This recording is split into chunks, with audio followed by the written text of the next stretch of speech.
খিলগাঁও তালতলার পর রাতের অন্ধকারে লাগা আগুনের তালিকায় এবার যুক্ত হলো রাজধানীর শেওড়াপাড়া কাঁচা বাজার। রাতে ভয়াবহ আগুনে পুড়ে যায় শতাধিক দোকান। রমজান ও ঈদ ঘিরে জমজমাট ব্যবসার আগেই পুড়ে যায় ব্যবসায়ীদের স্বপ্ন। শিয়া বাটার ও ভিটামিন ই সমৃদ্ধ lily glam beauty soap. Lily, always beautiful. পুড়ে গেছে দোকান, মালামাল আর স্বপ্ন। এরপরও জীবন আর জীবিকার তাগিদে যা অবশিষ্ট আছে ফুটপাতে তাই নিয়ে ঘুরে দাঁড়ানোর চেষ্টা।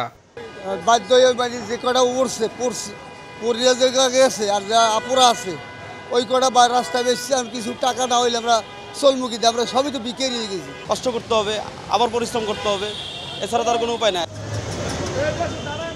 রমজান ও ঈদ ঘিরে বাড়তি মালামাল তুলেছিলেন বেশিরভাগ ব্যবসায়ী।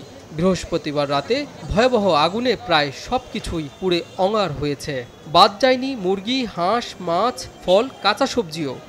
আমাদের দোকানে হাঁস, মুরগি, কবুতর থেকে দইরা যাবতীয় সব কিছু ছিল, লক্ষ লক্ষ টাকার মাল ছিল। আমি এখন লেনে পড়ে গেছি 2 লাখ টাকা।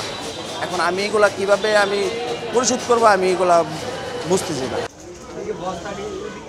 আগুন এতটাই অতর্কিত ছিল, ব্যবসায়ীরা মালামাল বের করার কোনো সুযোগই পাননি। জানা যায়নি আগুনের কারণ।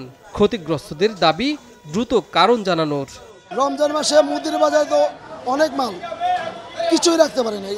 10 টাকার জিনিসও মানুষের বাড়ি করার কোনো সুযোগ হয়নি। প্রথম রমজানের বেচা কেনার জন্য মালামাল বহুত উড়াইছে, প্রায় 72 লাখ টাকার বেশি ক্ষয়ক্ষতি হয়ে গেছে আমগো। আর একদিন পরে পবিত্র রমজান মাস শুরু। সে উপলক্ষেই লক্ষ লক্ষ টাকার মালামাল সংগ্রহ করেছিলেন শেওড়াপাড়া কাঁচা বাজারের ব্যবসায়ীরা। কিন্তু মধ্যরাতের লাগা আগুনে এক নিমিষেই ধ্বংস তাদের ব্যবসা প্রতিষ্ঠানগুলো। রাতে রাজধানীর শেওড়াপাড়া মেট্রো স্টেশনের পাশের কাঁচা বাজারে ভয়াবহ আগুন নিয়ন্ত্রণে আনতে ফায়ার সার্ভিসের 8টি ইউনিটের প্রায় ঘণ্টাখানেক সময় লাগে। কাজী ফয়সাল, চ্যানেল 24, ঢাকা।